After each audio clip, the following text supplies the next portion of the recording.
Ladies and gentlemen, we are in a crisis, and I have brought on a prominent member of the scientific community, Mr. Peter Pepper, to help explain the dire circumstances that we are currently in, a thing that is going to change our society forever.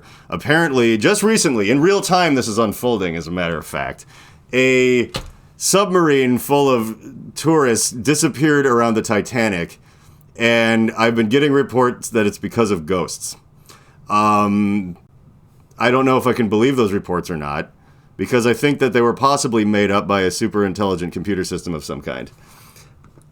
I feel like the moral of any story that starts with people dying in proximity to the Titanic is what? Probably it's time for us as a species to stop going. Leave it alone!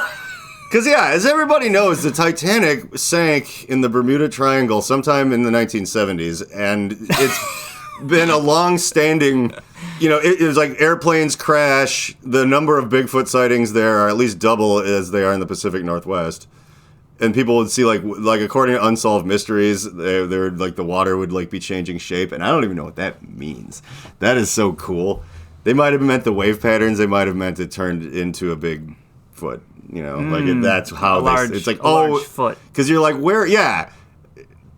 Before there was like high-def cameras, you just had to take everybody's word for everything that you would see. And so they'd be like, I saw a big foot in the Bermuda Triangle. It's like, what? Big foot? And they're like, oh, there's Bigfoot sightings. That's who's catching everybody and who sunk the Titanic. So that, for me, that's plenty of reason to just leave well enough alone. Like the amount of tragedies that have happened there, the equipment malfunctions, and the largest boat ever made by mankind. Is that what's special about the Titanic? In history.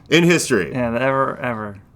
It wasn't the largest vehicle. That was the Third Reich actually built a convertible that was as long as like 7 or 8 Titanics, I think. It had a lot of subwoofers in it. Yep, it was the problem. They built it so long that essentially like they didn't even have to drive it. It just ended up in Poland, and that's where the misunderstanding started. It was intended just to be it was just a really long car. It was meant to be a concert. It was going to be, I think it was Skrillex's first concert, and then it just... Peter, if you're going to make things up, I can't have you on this. Skrillex has been no, he's approximately 87 years old. He's old close now. Enough. I mean, how old? Okay, let's talk about Skrillex for a minute, because you know what's been on everyone's mind lately? What's Skrillex been up to? Oh, jeez. But I mean, okay, just just roll with me for like 1 second on the whole "what's Skrillex up to" thing. I actually don't know the answer to that at all.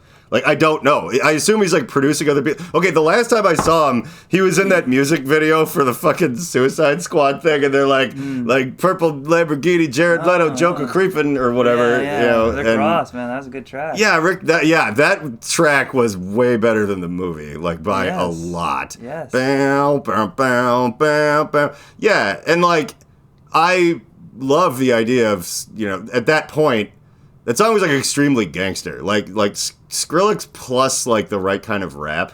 It was like really cool. It's good. I'm sort of an electronic guy, and so are you. But neither of us, I don't think, can really be accused of like going to lots of raves and stuff. I don't think that's us. And I go. But the thing is like there's people that I know, and there's people that I really like. Like, I'm an electronic guy. I like all kinds of different ways that is kind of, I don't know, like popped up in music, from Skinny Puppy to Skrillex to Nine Inch Nails or whatever, old things, new things. It's fascinating, still rock and roll to me. Yes. And everybody got that reference. Of course. Definitely. Yes. Everyone who's watching this is at least twice our age combined. It's because our number one fans are my mom and dad. And I don't know. No, they used to watch Rum Dumpster because of the pandemic. And they were like, oh, it's like hanging out with you, which we weren't doing. So we can turn it off. Yeah. It's like they don't have to like watch me stand by the door and just be like, get another thing, like for fucking until they've long since fallen asleep. It really gave them a lot of control over the anybody narrative. who was hoping for this to have something anything interesting in it. Has never watched this podcast before and is only watching it right now because Peter's on it. Because this thing is always a farce. I mean, okay, last time when me and Chris talked about aliens the entire time, we talked basically about... fairly honestly, our understanding of all the things that are possibly made up that we've heard about them, like Bob Lazar and the new thing about there's an underwater thing or whatever. But we kind of played it pretty close to the chest. But I don't remember a single thing we actually said. And the most impressive thing about that whole podcast is the tinfoil hats I made for us stayed on the entire time. Nice. Now, to be fair, digress? I don't know. Yes, Peter and I have worked together as musicians for a really, really, really long time, including back in the terrible days of music being this thing that you just did in a room full of people, and then you sat in the van with those same people and drove around while it broke down all the time and played to nobody in parts of the country that heretofore we would never have any sort of reason to visit and haven't gone back to since. However... being best friends forever as we are contractually, we have still worked on like musical things that you may hear parts of soon, and probably have heard parts of before. It's we're more like Skrillex and Rick Ross now. I think where we just That's collab. Fair. We That's collab fair. On some jams. That's fair. Yeah, is Skrillex out there touring? I don't know. I don't think so. Yeah, feet. Mm-hmm. Feet and Peter back to bring it back to Bigfoot. Yeah, that was a big feature in the Bermuda Triangle was the Bigfoot. But anyhow, like so we were working on actually like more than one thing today. Okay. So we got people wanted to know some things. Right, and because we can't shut up about anything on the internet. We pulled the electorate and asked like what. Obviously, the questions on my Facebook page were all jokes that weren't funny about like wouldn't it be funny if I asked you what Screaming Monkey Boner meant? See, everyone else is going to do that, but the problem is everyone else did do that, and then they said that same thing. Like I believe David Murder was first. He gets the medal. He wins. There's like a kink in the hose of comments, and like when it came out, I was like, Boner! Tell us about Boner. Well, the joke was both of us at this point have lived more than like. Okay, you know how like your average just post-industrial era person has probably lived and experienced like watching the moon landing more things than like a feudal serf in the 1200s could ever have imagined, right? Like your life experience as that. Yeah. Like we're like to your average person that's kind of seen a lot who lives right now is like a 1200s potato farmer in that the human brain wasn't meant to remember all the things that we did. It was only built to farm potatoes and then work with enough other people to either, go to the moon or... And eat the potatoes. Yeah, eat the moon potatoes or, Or eat your potatoes that you harvested on the moon. Or Mars, because that was in the movie The Martian. He actually did grow potatoes his poop potatoes. He did. The Martian was disappointing. Because everything I knew about Mars before that, I learned from the video game Doom. And then I'm like, let's just watch Oregon Trail, but on Mars. Not enough demons. Yeah, but that was my bad. That video game took place on one of the moons of Mars, so I just presumed that was happening while Once His Nuts is growing potatoes. And do we know what's happening on our moon right now? Listen, no. I'm going to give some shout-outs. Yeah, please do that. UFO apologist who says, "What are you working on?" What are you working on? We almost accidentally answered that question before saying who asked it. Yes, that was UFO apologist. I like the name. On myspace.com, where can we find you? This is Instagram. Oh, that's that new one. Yes. Yeah, that's coming out now. What are you working on? I took notes, guys. Peter wrote things down. Peter interacted in a far less toxic way with people on the internet than I did and actually got some real questions, which is fantastic. But I like how we just both took a sip at the exact same time. Kind of like if you were lucky, the eyebrow. You know what? Forget everything I said about how awful it is to live in the van because we're taking this act on the road, baby. The amazing Eyebrow Brothers are coming to your town. And everybody in a hush will fall over the crowd. We'll just sit there and just be like, and it's like they did that with their. There were. That's. I mean, if we want to be real honest, this is what we're working on. Now, we didn't do it good there because we're working on it. Yeah, he didn't ask, what have you recently perfected? That was real close, buddy. I think we're about to book this tour. Coming to a city near you. Yeah, not the one you live in, though. And by near, I mean several hours away. Yeah. Because that's where the promoter is that's into the Incredible Eyebrow Brothers. Which is this perfect segue, John. Okay, so that brings us to the next one, which is... we'll say... What do we got? So Christopher... Lee. Isn't he dead? Edson? Christopher Lee Edson. Asks, are we going on tour this year? And the answer, of course, is... I love how we're doing this. The answer, of course, is... Only we can... Wait. Like, don't think about it. Just stop thinking, right, stop thinking. And... Oh. Okay, we're going on tour next year. All right, we're going to need a little bit more time. A lot of rehearsal. Well, we do, and we hang out once a year for about 5 days, and that's really all the time we have to rehearse. And guess what you can't do, kids? Guess why we're going back to the office? You can't get the eyebrow timing right over Zoom. Like, honestly, even if you do it right, it's going to look like you did it wrong. Even if you have a click track, it's just... Yeah, and I do know... And let me just quash this rumor before it even starts. There's going to be internet commenters out there that go, I could clearly see in the video from the third shot, kind of their side, they're wearing earpieces, they have a click track going, and blah, blah, blah, blah, blah, blah, blah. And that conspiracy theory holds absolutely no water, because a click track wouldn't actually help us to not fuck that up at all. Basically, without someone shining a light in our face and doing this. And we still fucked it up. I did it. And all right, so let me tell you, future internet commenter, that thing you said is dumb. Dern. Olsfertu.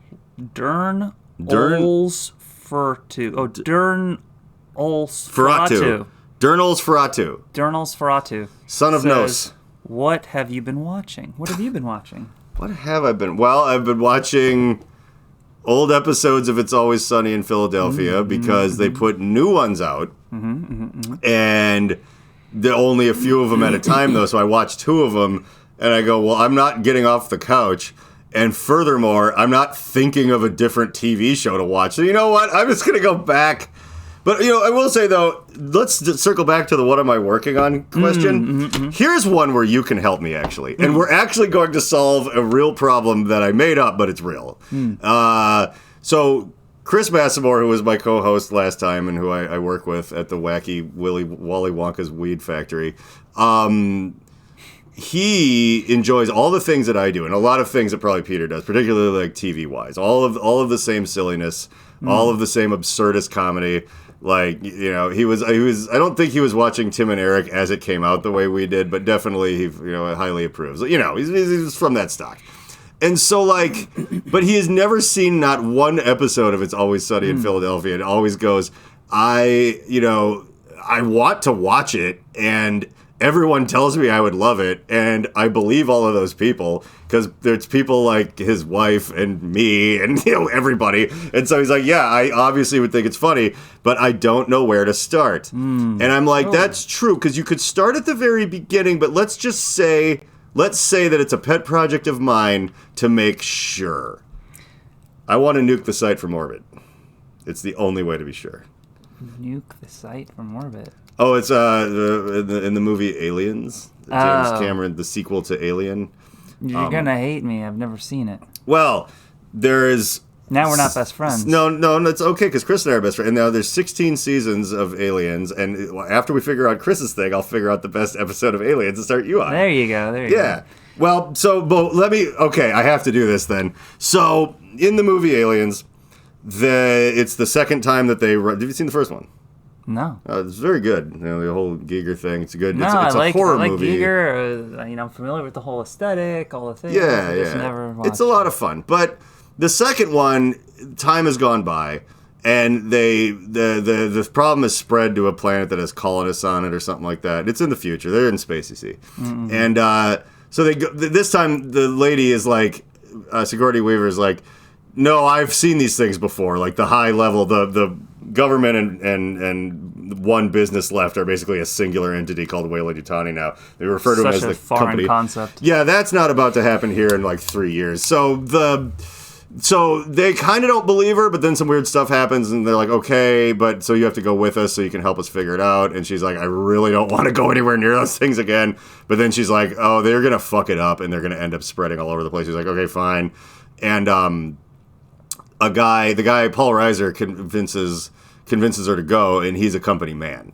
He's kind of a scummy guy, but we're like, but he's helping, whatever. And then it turns out, though, that he's like, actually, the company wants to bring them back as a bioweapon, and he was lying to her the whole time. They're lying to the Marines that go with, lying to everybody, because no one would be on board with that, because that's an evil thing to do, and it's exactly what would happen. And so, like, they're trying to, everything goes tits up. They're trying to figure out what to do. And so, like, she's sitting there, like, talking to the few Marines left, just going, like, all right, well, how about this? We just... we blast off and we just leave the planet, and then we just nuke the entire site from orbit.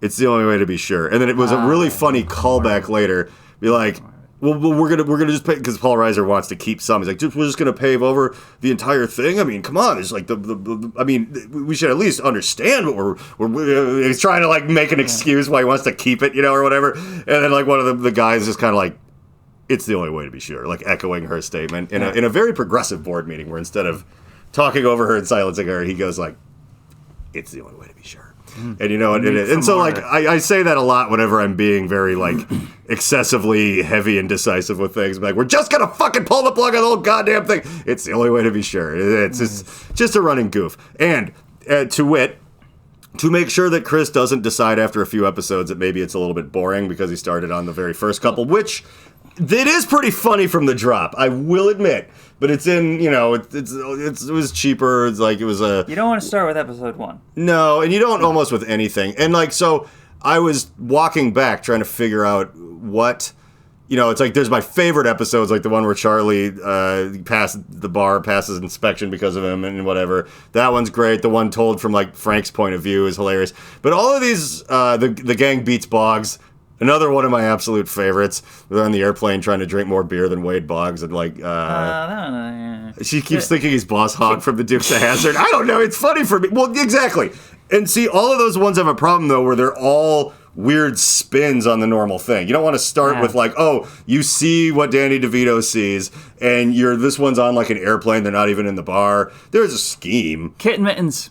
That's a high contender. Kitten Mittens, that's the one. That has what? Oh, you sure that's the absolute one? Let's do this then. Let's go March Madness, but with only just 2 things and not a whole bunch of stuff. We should put a poll. We could do a poll. Oh, we absolutely should. So we're gonna ask this on the internet. So mine is the gang wrestles for the troops. The gang wrestles for the troops. All right, let's put a thing. Well, I don't need to do it right now while we're on thing. No, we don't really. Well, I could just say it on here too, and this will get posted eventually. Yeah. Which one?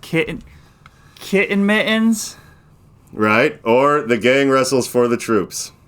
And then touch your screen now to vote and wreck your computer. And if you're listening, I'm not going to explain what we're doing because it's funnier that way, and maybe we'll get one more YouTube.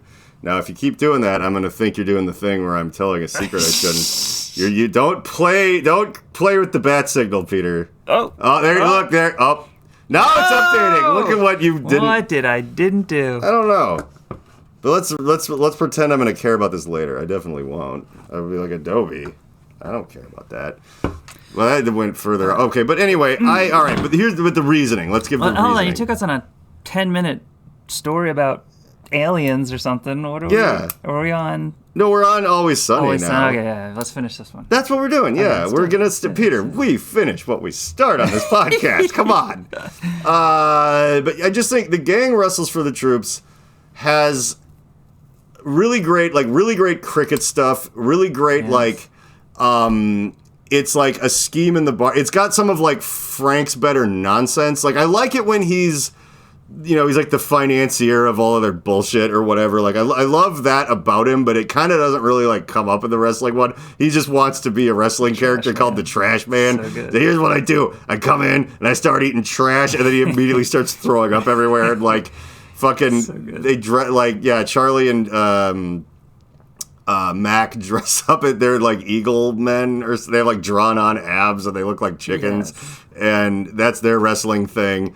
And then they dress their like homeless guy who's friends with them, and he's homeless because they ruined his life, but he still hangs around as like an Arab, like a terrorist or something, and he's like throwing sand in everyone's eyes, and they're like, oh, soldiers, vets and soldiers get in for free, and they're all just extremely mad. Like they're watching, he's doing the racist, la, la, la, la, just like, and he's like winning, like and then Frank eventually comes in at the last second, like true wrestling fashion, throws a trash can at him, and the edge of it cuts his.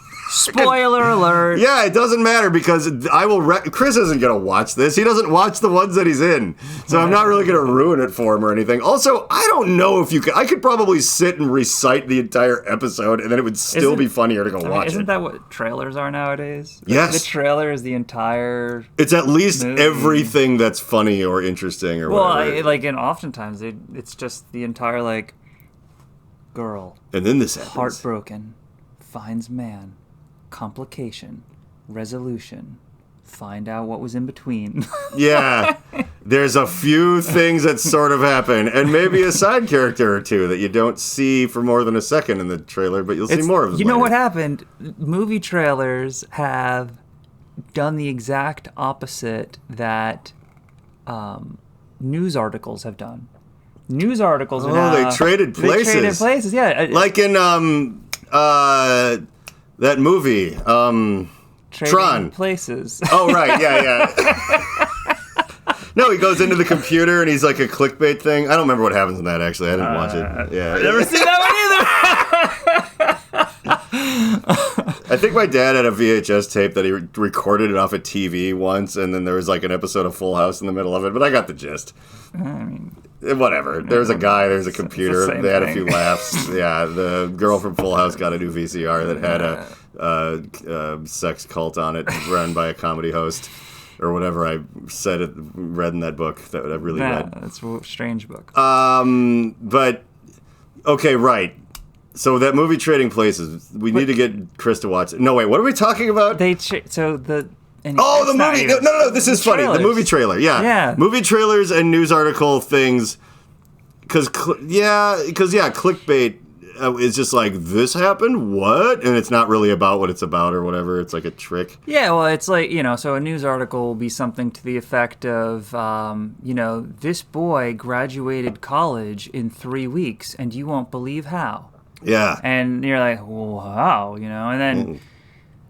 movie trailers, it's the whole gosh dang it's the whole gosh dang movie, a news article, it used to be like, boy used a special technique with particular methods for learning, and we're going to tell you all about that at 11. At 11, after we talk about all the muggings, are they in your neighborhood? You'll see. You'll see, yeah. And I love a cryptic. It's just that I love a cryptic movie trailer. It's just like I've been lied to so many times. Maybe this is just what. So like let's talk about the original Alien had the best teaser trailer where it was just this weird atonal noise and like an egg, and then the egg cracked open and this like glowing light came out of it, and it just said the letters spelled out really slowly alien, and then they just did the tagline in space, no one can hear you scream. That was the only trailer there ever was for that movie, and it was like a huge hit because everyone was like, what the fuck is this? But that's back when like 5 movies would come out a year, and that's the problem. There's too much noise, and it's ruined, Risk. You can't take risk now. Risk and attention, because it's still like at work I have to sometimes push to do something that I know, and it's great because my boss is into like psychology. Like he's like, this is how you make people think something without actually telling them and just showing them or whatever. And it's great. We hatch these plans, but every once in a while, we just get a little. This is like just like a real regular boring story. It's like we're like, well, we should probably just list all of the things that are on. Like it'll devolve back into being kind of not that interesting. And it's like, oh right, we forgot that what we should really do is use a lot of weird like leading stuff and double entendre to like make people curious and whatever. It's like no, we have time. And the other thing is that Peter, I did comedy last night and it was theme night and it was Terrible Business Ideas, and we went to the comedy show together that I've done many times that Peter's never seen before. And it's, there's a real difference between people that are just kind of like, here's a bunch of funny things, a funny thing. And then there are people who absolutely will just waste your time and ruin the entire evening. Mm-hmm. But, like, there are people who know how to use empty space and hold people's attention. And I've seen people, not even famous comics, like local comics, actually pretty masterfully take a room full of people who are kind of talking when they're not supposed to be and not paying attention and make just a few bold enough, weird physical or verbal statements where it's like they have everyone's attention, but they're not like, hey, everybody, yeah, you do need to listen to me. Look over here. Hey, come on now. Micro Machines on sale. Blah, blah, blah. Like, they're just like, they say something incredibly weird and everyone's like spoon falls out and they're like, what? And then they kind of use that. But that art kind of across the board with everything is a little dead. Like, I feel like everything is just turned into like a row of carnival barkers all just screaming everything at once, and you're like, okay, but like, I can't even tell if there's something I like in here because there's too much other stuff going on. Let alone, am I allured by the mystery? Like, how could you allure someone with a mystery when there's like 10 other people screaming, you know, our movie's got all this stuff in it. Why'd you come and look at that? Ah, you like hot chicks? Ah, you like old, like, early 2000s, like, wacky buddy comedies? We stuck the girl from Hunger Games in a thing like that. They don't even make these anymore. I bet that's funny, huh? Well, we did show you everything funny in the trailer. There's like 4 things. But anyway, you know, can you make that Alien trailer anymore? And it's like, I don't know that you can. I think people would just ignore it. Or am I wrong? Am I being not hopeful enough? No. Okay. Oh, I just kicked the thing. It's fine. Although everyone who's listening to this on headphones while they drive a forklift or whatever is really mad at you. Like, ah! It's like, that was just a bass drop because we as fans of the hip hop music, I just have a sub bass going off in my house at random intervals. We just caused like a bunch of OSHA violations Mm-hmm. in that moment. Like someone like just like swerve the forklift, except for it would have to An Amazon warehouse is just. And they finally they just leveraged everything because they're like, we actually have a move that we thought was worth it as long as our whole biggest warehouse doesn't tip over from one guy to forklift. And then it's like, oh, we just put Amazon out of business. And the power vacuum it created actually didn't lead to a bunch of new mom and pops. It just finally led to the all-out Mad Max war where it's just like, that's it. It was not the utopia we were hoping for. No, it never is. It's always like, now that we've toppled this horrible thing, and then just everybody started like digging at each other with rusty hooks because they couldn't get like their car's air filter delivered right to their house later that day, and they had to go to Walmart, and that's where the war began. Yes. They weren't. Oh man, we can go down there. We don't need to go. What? Not just like I envisioned, like, you know, like the cornerstone that is Amazon Falls. Yeah. Right? The masses rush to Walmart. Yeah. Walmart they're not built for this capacity any longer. They've cut back on staff. They've cut back on the security. They've cut back on everything. Yeah, the lights turn out when the sun is bright enough to illuminate the store to conserve energy, right? They're just running a bare bones ship. It's a ghost ship. Yeah. And they're overwhelmed by 100,000 people who want Fig Newtons and air filters and Febreze and cheap paper towels. And who, by the way, the kind of people who will see a lake of diarrhea in the bathroom and actually come looking to have someone solve it. And there's no such person. And it's really... And the diarrhea trail is getting larger. Oh, it's leaking under the door, yeah. The lights are turning off, and there's people climbing from them to try to get the light bulbs out because they're out of fluorescent fixtures at this point. They're just taking them out of the ceiling. Taking out of the ceiling. Like, they're undoing the electrical outlets because they need the plates because they've been out of those for a long time, you know? Like, rice is all over the floor. People are sliding and hitting their heads and getting trampled, and this is all happening throughout the country. Yeah, it's all happening at once. That's the problem. And we learned from COVID that if the grid so much as stubs its toe, we're fucked. Everyone that's like, a cannibal mutant future will never happen. And we're like, it almost did over basically nothing a while ago. So what if the power goes out? Or what if we all actually have to go back to shopping at Walmart? Like, those kinds of things will just be on the headstone of humanity. Like, we tried. We figured out that people will pay an extra $2 to not go to Walmart and go to Target. And then we just kept pushing and realized the same people who might not even have that much money will pay an extra like $10 to not go anywhere. There's a joke in there somewhere. It's like, you really just gonna pay an extra $5 to avoid Walmart and go to Target? It's like, bitch, I pay like an extra $100 and like not go to any of these things. Try me. And they realize how perfect that is. And like, man, what a wild though. Like, do you think? And this is like a real sociological question. Just, and it's hard for me to say because I've been back in a Walmart like here and again. You know, like I don't do all my business there anymore like I used to, but. It feels like it has gotten just aggressively terrible, and like, is it because like everyone who can afford to not go there just absolutely never does anymore, and it's like a weird class schism where it's like, dude, like if you have to just go to Walmart for everything all the time, like, yeah, for sure you're not telling a manager about the lake of diarrhea in the bathroom. For sure you're probably gonna like take a swing at somebody. Like for sure you're showing up drunk. Like it's just completely like, oh, it's just funneled this thing. So it's like now though, when you ever peek back in, yeah, like the fluorescent lights are flickering and you just hear it. It's like crawling down. You're like, ah! Like, what's happened to this place? This wire is like hanging out of the ceiling with sparks coming out of them. Like, I don't know. I've been a few times and it's weird because there'll be like a guy in a Maserati in the parking lot. You're like, what is he doing there? He has to have Amazon. I think, Does he get off on it a little? Oh, that could be a thing. Actually, does he like confrontation and back tits? Is that a combination for some moneyed fella fellows? Who managed the Backstreet Boys? What was that, Lou? Oh, Lou Pearlman. Lou Pearlman, yeah. He got off on one of... I had a friend that worked in his company in Orlando back in the day. Oh, yeah. Peter is from the birthplace of boy bands and Ponzi schemes, Florida. And... So Lou Pearlman really got off on because he was super wealthy, multi-millionaire, and he really liked riding around in one of our friends' beat up Hondas. He just had like this shitty 1990s Honda, and he liked being driven around in this shitty Honda around like the common folk neighborhoods and stuff like that, and that excited him for some reason. I don't know.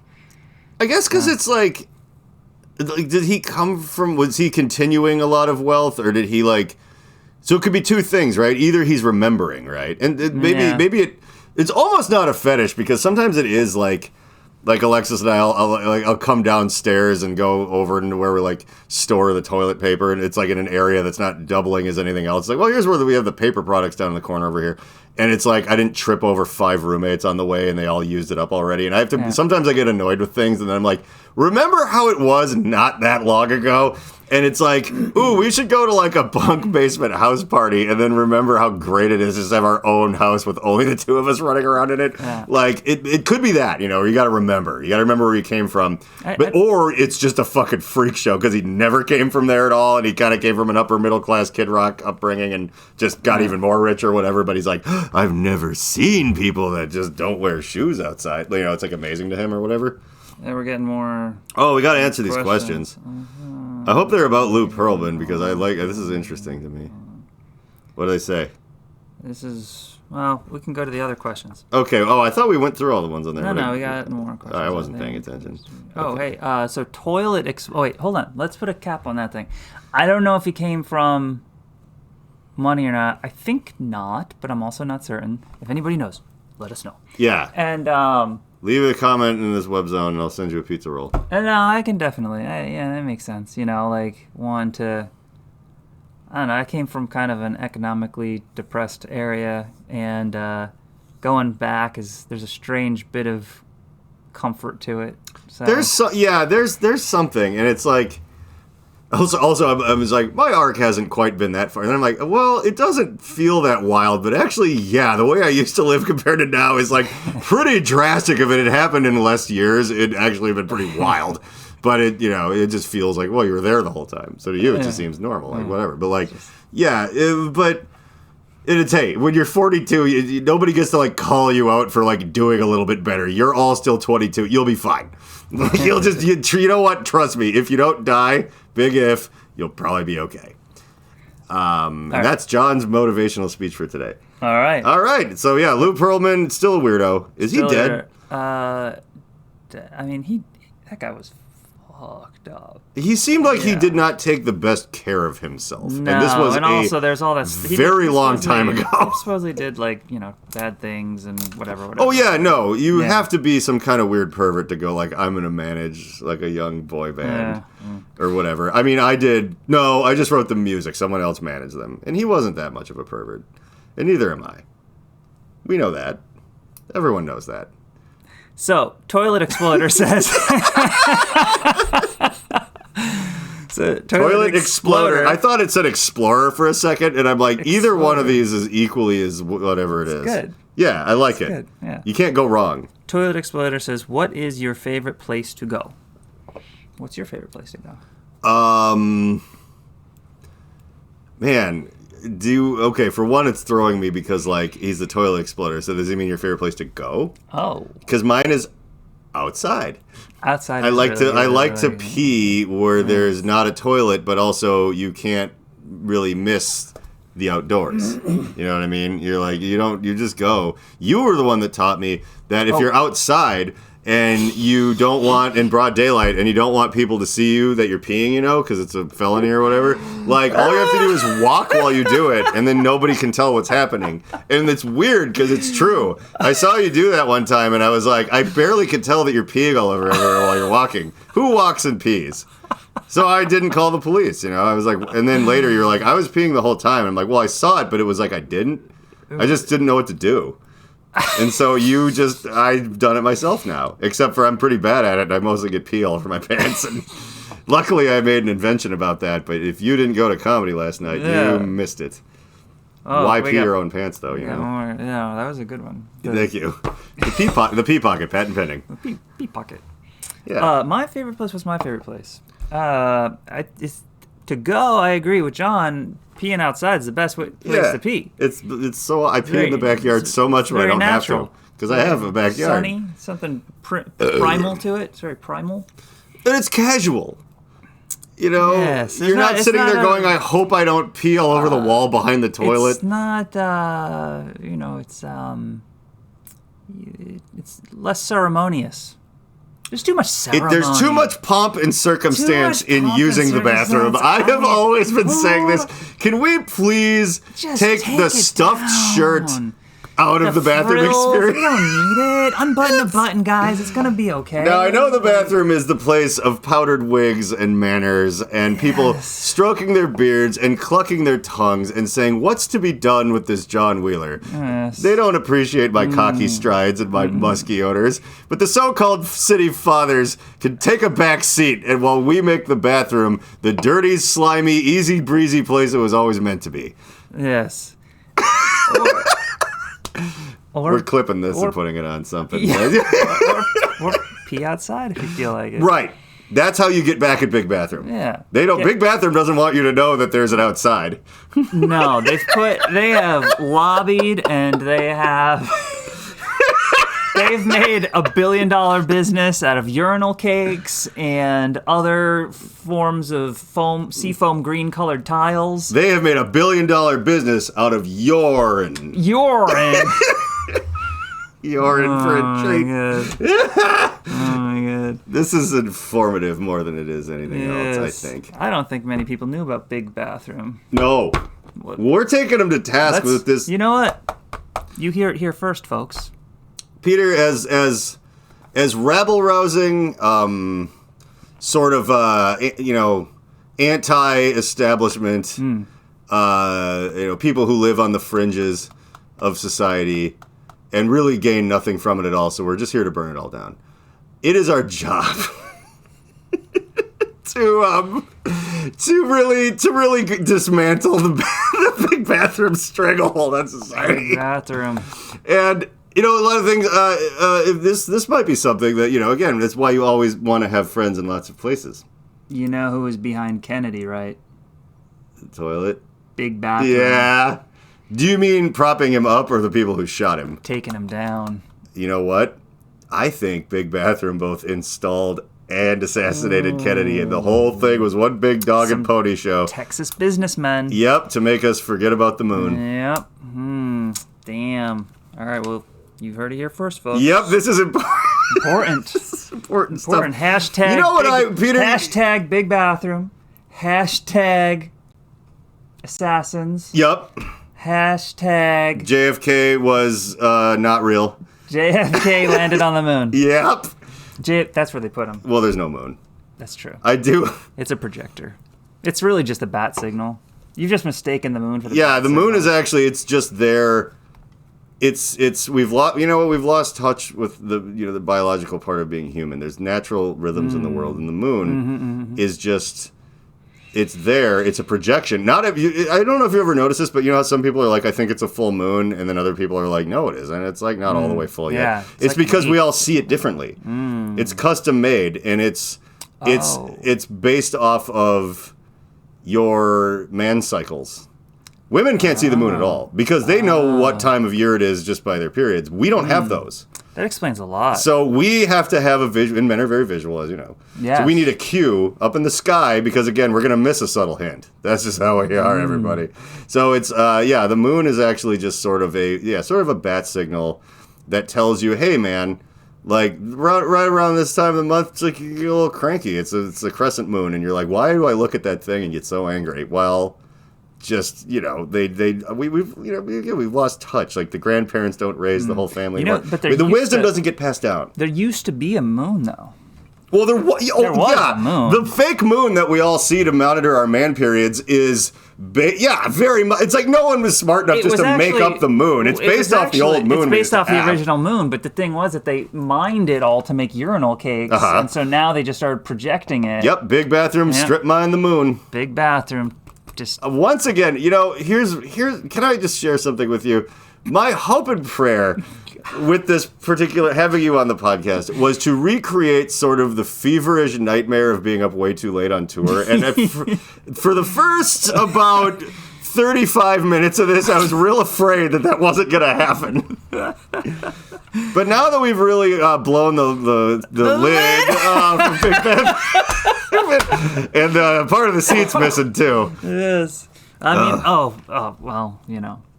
I was just gonna, there was that, since we're throwing back to tour days and stuff. Oh, yeah. What about, it was the worst when you go into, there was this one bathroom off of like Interstate 40 or whatever, heading west through the mountains.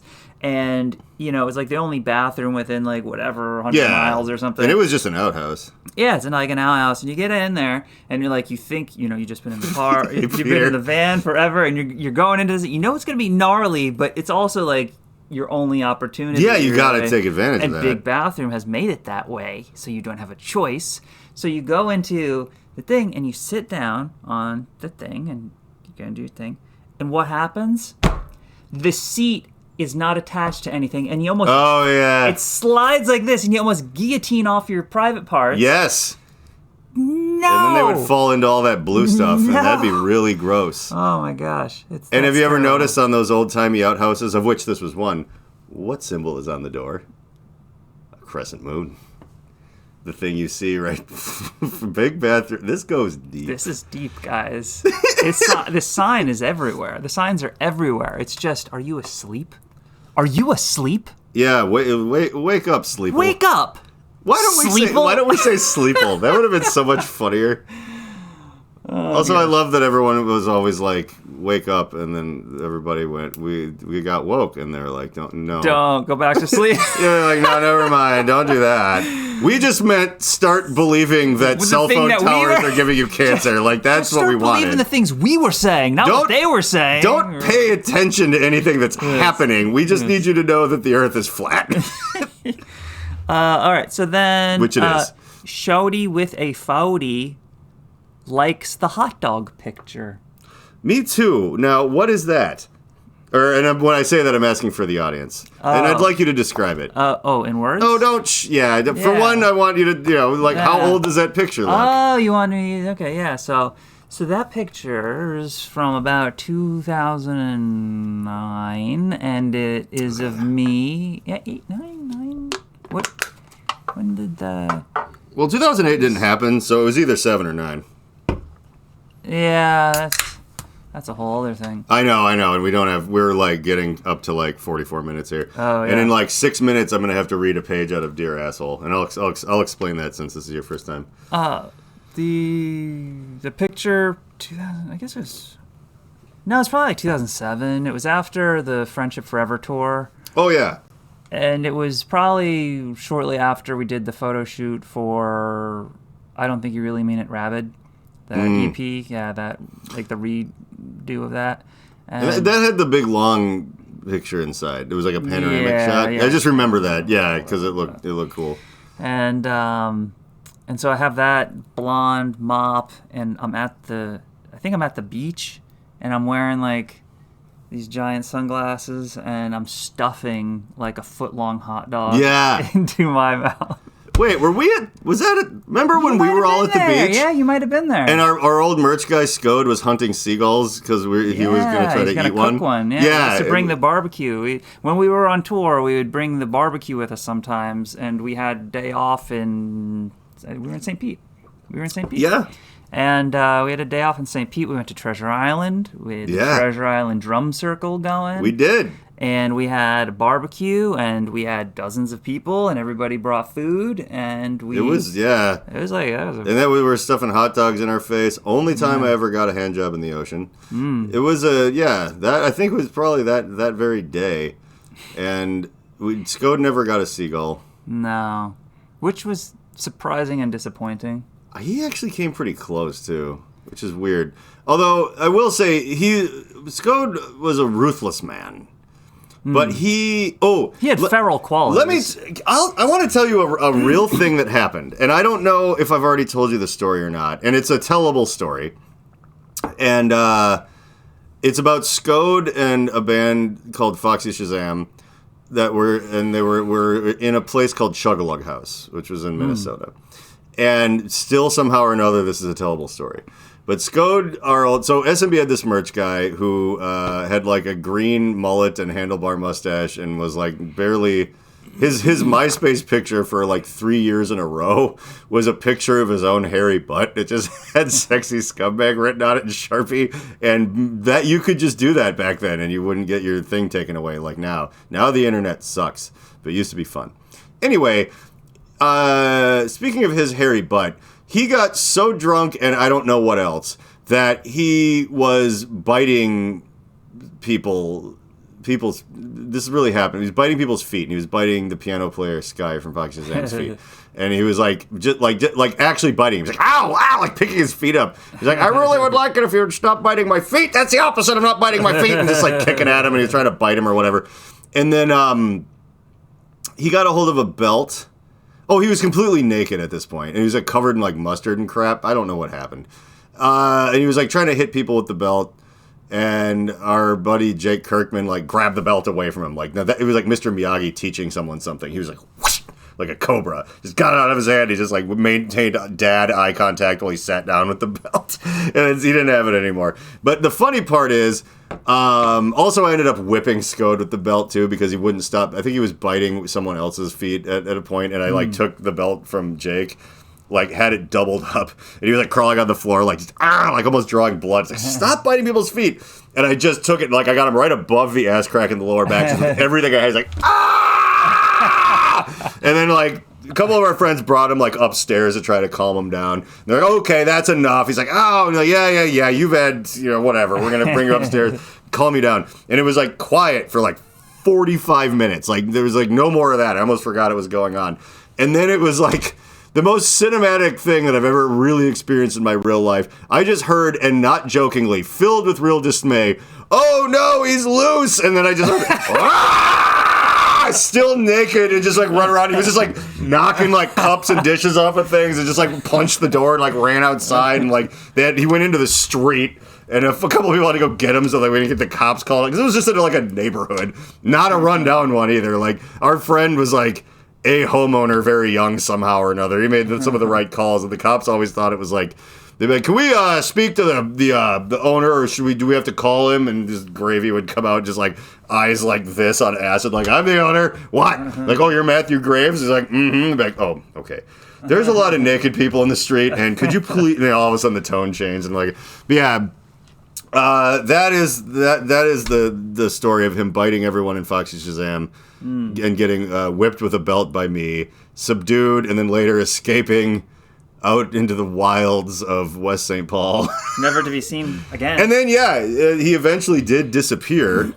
And I forgot about this too. I decided to have a party. Well, we had a funeral for him. Now, he wasn't really dead. It's just he got some just awful, just mechanical girlfriend that just made him stop talking to literally all of us. He had to stop dyeing his hair green. It was just, he had to, just made him be like a normal person. He popped up a little bit later, but the good man that was Scode was dead, and only Ryan remained, twisted and evil.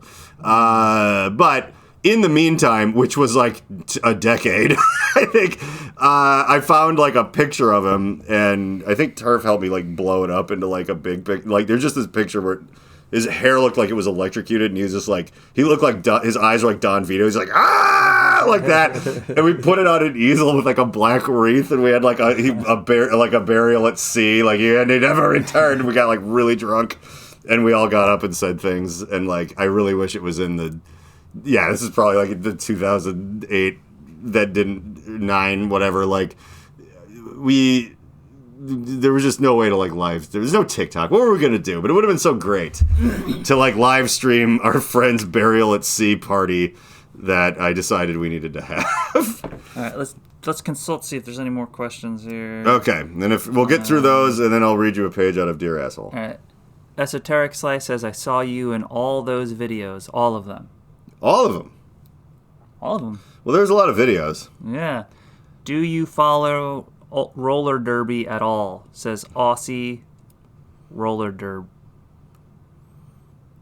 Are they from Big Derb? Big Derb.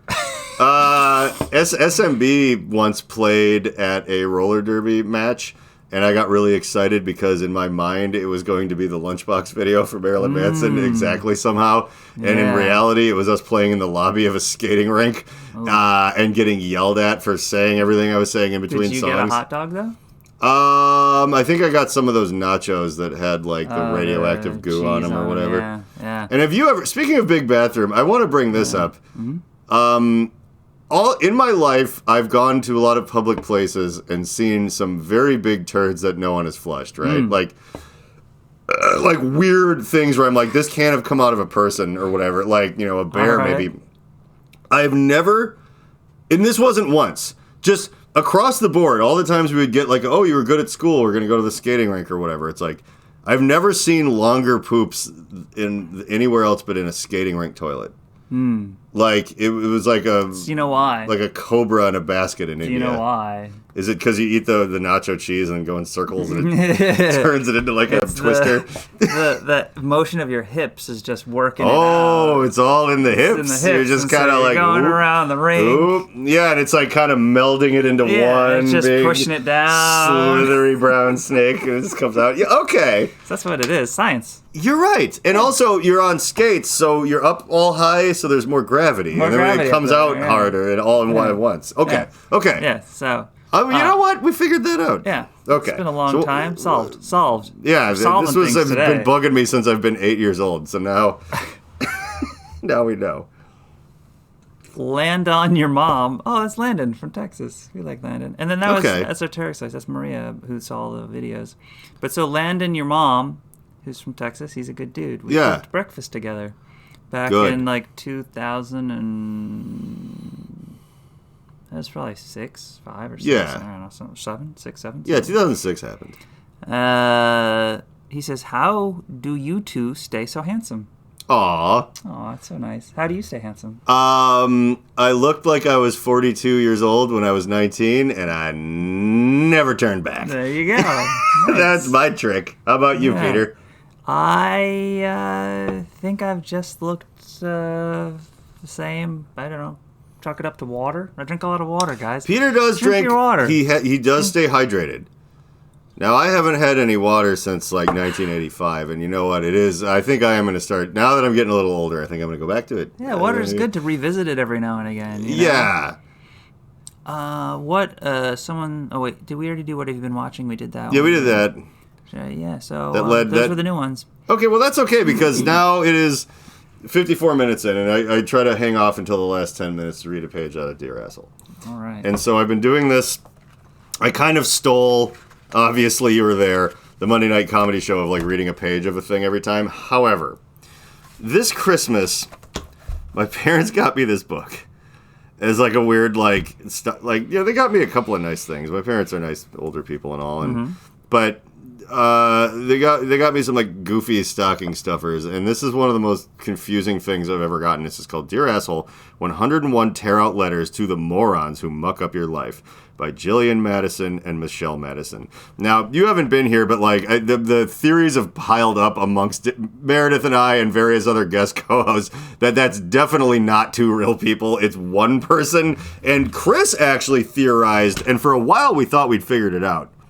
We thought maybe it was made by AI, and then I figured out that I went and actually looked on like the third to the last page. I finally found where it says when it was first copywritten or whatever, and it's from 2011. So there's like no way, unless there's a time travel element, which at this point I wouldn't put past it. But so that was a lot. It's a humor book, right? Okay, yeah. It's not funny, not at all. It's very, if it was made right now, it would be like banned. It's like very tone deaf.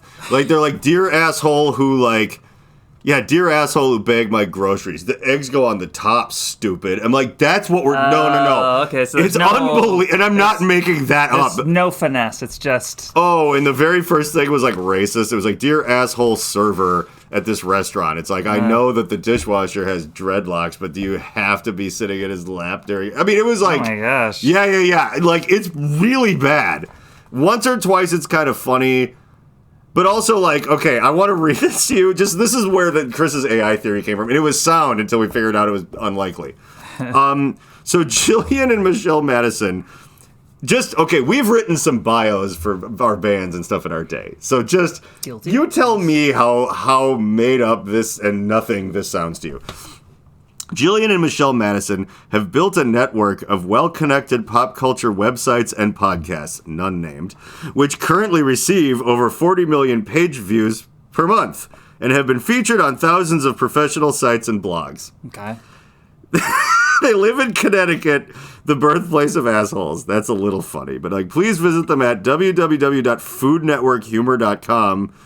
Is that all just one word, foodnetworkhumor.com? Yeah, I don't know what the hell that is. And then pophangover.com and damnyouautocorrect.com. But like, just like we've built a network we have made lots of websites which all get mini views and are talked about on other big websites that are also big. Like, it just has that just giant nothing burger bullshit. Like, so here's my going theory minus any like, higher level weird, like this is a psyop. We'll just leave. But at the very least, let's pretend these are two real people. I'm going to assume sisters, not partners. I don't exactly know why, but I suspect they have the same dad who might own a book publishing company. Yeah. And I think they came up with 3 things that were kind of maybe funny. All right. But then he's like, okay, but like, everybody, here's how we sell books, sweethearts. You gotta have, it's 101 dog poop jokes or 101 toilet farts. And that's, you buy it at the airport, you read it on the plane, you throw it away. You gotta have 101 or whatever it is. You gotta do 98 more. And then, come on, Dad, just let us have a book. We've been talked about on so many websites. And he's like, I don't know nothing about no internet. It's 2011. We gotta put out a book. And it's like Kramer's fucking coffee table book that turns into a coffee table, because what you're supposed to do is you tear these pages out and leave them for people. Because not only are you a passive-aggressive fucking bitch... You can't write your own. But you can't... Yeah, you're leaving notes for people like an absolute dickhead, and then you're like, have someone else write them for you. But then it's also people who are like... Dear Asshole Hotel Maid. For one, this book is a tiny bit classist. For 2... How is the maid, if you're mad at the job the maid did, the maid is done and you're leaving, where does this go? Like, do you mail it to the hotel? Dear overly competitive asshole, I guess that could be, but there's like things about people who like took your parking spot and they're not there anymore. It's like, where do you leave the fucking thing? And it's actually perforated. Like, I have torn some of them out and I lit them on fire on a different one, but... Anyway, so, yeah, I just wanted to get you up to speed on this. Everyone who watches this, which at this length of podcast, no one's watching. But, That's not true. Some people are like, "What? I have my own theory about Dear Asshole." I'm underplaying this to seem cool. But yeah, and I never read ahead, so I don't know where we're going with these ever. Right. At this point, I know how stupid it all is. This is topical right now. Oh my god. Okay, so can I want to say I dog ear them so I know, right? So that's like, I mean, I could have been lying about this completely, but just so you know, and this is actually kind of funny, this isn't like me using this book as a meta passive aggressive thing to fuck with you. If it had been, Peter, I'm not this smart. If I was this smart, you'd be visiting me in a way bigger house right now. But, no, this is Dear Asshole House. Guess who overstayed your welcome. Now, Peter's staying with me. So you can see how it looks like I manufactured this entire thing just to passive-aggressively, but then go, this book is so passive-aggressive and shitty, haha, just to throw him off the trail. Like I would never do that. But then, I don't know how this got here. Like, God, that'd be so funny. I'm not that funny. Oh my God. That's pretty funny. Dude, the moon isn't full. That's true. Well, it is to me, but I do understand that you would, of course. Yeah. Our man periods haven't synced up, so you've only been here a couple days. So anyway, but this is, I can't imagine. What if the whole thing is like, and also like, the basement's too cold. Some of us are from Florida. I'm like, Peter, I didn't pick this up. I didn't write this. Yeah. So dear. You wrote it. Why do you think it's on my podcast? It's like it's so like, simple. It was hiding in plain sight. Book. This whole podcast is to sell this book. I'm like, look at this thing these idiots wrote. Go buy your own, and then you can decide how it happened. Yeah, this is how I'm going to sell 1 million of these fucking. Dear asshole house guest, you overstayed your welcome. You flew in from Florida to stay in my basement. We used to be in bands together, but that was over 15 years ago. Now all you do is complain that it's cold. Yeah. So like it's it probably won't be. It'll probably now. I pray though that it will be like because you're here, and I read one per that it'll be the perfect example of how bad it. Like I really want this to get knocked out of the park. All the other goofs aside. So you said you just needed a place to crash while you got back on your feet. Ooh. Exactly how much? See, that's not you. Yeah, you're doing fine, but you're just visiting. How much longer is that? Oh, hang on a second. Have I already read this? No, I dog-ear these things. Okay, this just seems weirdly like, are these repeating and I'm just too drunk to figure out that they only made 10 of them and they just go, I don't know. But anyway, exactly how much longer is that going to take? Because you're driving me crazy. By the way, this is a humor book. My couch has a permanent impression of your ass in it. There's the joke. And you've single-handedly ruined my love life. You've been here so long, my mailman thinks we're fucking. I hope that's true. That would be funny, but who talks to the mailman? If you're not going to pay me rent or pick up after yourself, at least have the decency to close the door when you're in the bathroom. I could have gone to my grave without seeing you wipe your ass last week. Always. P.S. Now you're messing with my Netflix queue. That's the last straw. Oh my God, P.P.S. The Horse Whisperer, really? So this really is from 2011, because the queue was when they would mail you the shit, like the DVDs. So we actually Why did your parents get you this book? Now, I have asked that question on this podcast at the top of my lungs many, many different times. Did your mom or your dad get it for you? Well, you know, there's a lot of back and forth. They were probably together at the same time. It's hard. It was obviously my mom. So, yeah. Because here was like my other theory. Hang on, though. Did I dog ear that page? Let me do that real quick. Actually, let's do something special. I want to give you a page to read as my guest. Oh, no. This is... Because no one else has actually ever done the reading of the thing. And feel free to not go through it in a fast or coherent fashion at all. But yeah, no. I was wondering if my parents were like, oh, let's get this for him. It's going to confound him, and it's going to become a mainstay of his podcast. Like, what if they were like completely like They're playing 4D chess. Yeah, like, or at least the Vulcan one. Yeah. And they're oh yeah, he's gonna. Or they were just like, dear asshole, John hates people, and then just got me that or whatever. Like, but you know, and he likes funny things. I don't know. It could have just been that too. But anyway, first time ever, we're gonna do 2 in one night because I do want Peter to read a page out of this to experience the hell for himself. dear asshole who keeps showing up without calling. Like, what the... Oh, it's like an addendum to the guest one. Now because these were not very thematic before. They were pretty random. I'm inside trying to get things done, and you're out there banging on my door like a Jehovah's Witness on crack? Don't you hate them and crackheads also? Jeez, this is like so tone deaf. Yeah, very elitist. What the hell is your problem? We're adults. We're not Seinfeld characters. It's actually kind of funny. Weaving in that humor. We don't scream the N-word at the Comedy Factory. You can't just show up on a whim every time you're bored or want a snack. I have a life. I own my own. Wait, I got a life of my own. Yeah. And I'm not going to drop everything I was doing just because you were in the neighborhood. Isn't it terrible to have friends within walking distance that will pop by and you can interact with? I like when my friends stop by. I would love to have friends. That would be cool. Next time, call me before you decide to start invading my privacy. Oh my goodness. And hovering outside of my door like a stalker. This is like the attitude of it is like the guy who's like yeah. Like, the guy who's like, he's, I don't know, like, it's like such a shitty attitude, like the... what it does is it truly, like, it's like a window into, like, A, at least who these people are, or B, who they think everyone else is, and it's just like, oh, could you imagine something so awful is to live in a walkable community and, like, have people, like, dropping by and, like, it's like, where are you in your life where you're like, well, that's terrible. What I want to be doing is, like, watching TV by myself, like, under a blanket all the time. Like, that's bad for you. It's also... this is some pre-pandemic shit. Yeah, this is also... must be nice. Must be nice. Oh, to just have nothing else to do but to come and bother me. Yeah, well, more like, John,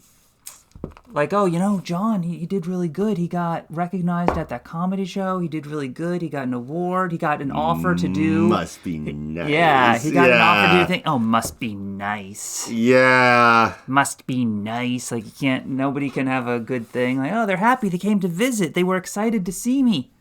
Man. Yeah, it is just written by, like... And the problem is... I've gone over, under, and around and through this thing to try to be like, is it making fun of those people that we're making fun of?